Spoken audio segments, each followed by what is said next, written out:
عائشہ اعجاز خان صاحبہ، میں آپ سے سوال کرتا ہوں کہ ہمارے ہاں جس طرح جوڈیشری میں اب ایک جو آج کل تازہ ڈیبیٹ ہے وہ آپ کی نظروں سے بھی گزر رہی ہے کہ ایک آئین میں ترمیم کی خبر ہے، یعنی کہ ایک آئین میں ترمیم ہونے جا رہی ہے اور غالباً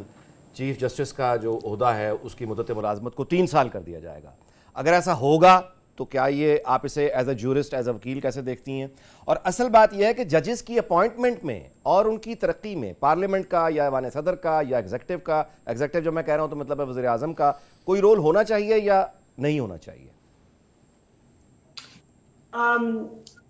یہ میں سمجھتی ہوں جی ایز لانگ ایز پارلیمان کے اندر یہ بات اچھی طرح ڈیبیٹ ہو، دونوں سائڈز کو سنا جائے، اس کے جو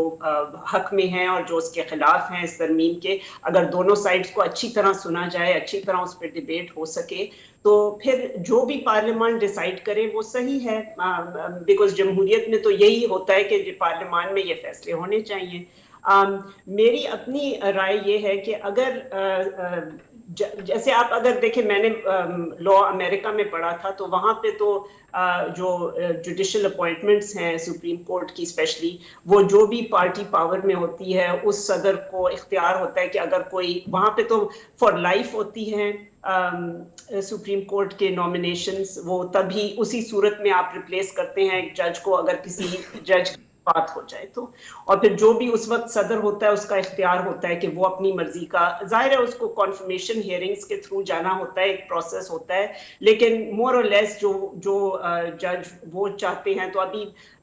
ڈونلڈ ٹرمپ کے دور میں بلکہ ان کو بہت موقع مل گیا کہ انہوں نے 2-3 اپوائنٹمنٹس کر دی، تو ابھی امریکہ کے اندر جو کورٹ ہے اس کے بارے میں یہ کہا جاتا ہے کہ وہ کافی رائٹ ونگ کورٹ ہو گیا ہے۔ تو اگر مگر ادھر کوئی ٹرم لمٹ نہیں ہے ججز کا، نہ ہی کوئی ایج ہے اور ریٹائرمنٹ۔ میں کئی دفعہ یہ سوچتی ہوں کہ اگر ججز کی ریٹائرمنٹ ایج ہونی ہے تو پھر شاید سیاستدانوں کی بھی ریٹائرمنٹ ایج ہونی چاہیے، کیونکہ then it would be fair, اور اگر ججز کی نہیں ہے تو پھر ان کی بھی، but I don't know, Pakistan کا سسٹم تھوڑا سا فرق ہے، بٹ سو میں سمجھتی ہوں کہ اس کا جو بیسٹ سلوشن یہی ہے کہ پارلیمان کے اندر ڈیبیٹ ہو اور سب اپنی بات رائے کا اظہار کریں اور پھر جو اکثریت سمجھتی ہے ویسے فیصلہ ہو جائے۔ جی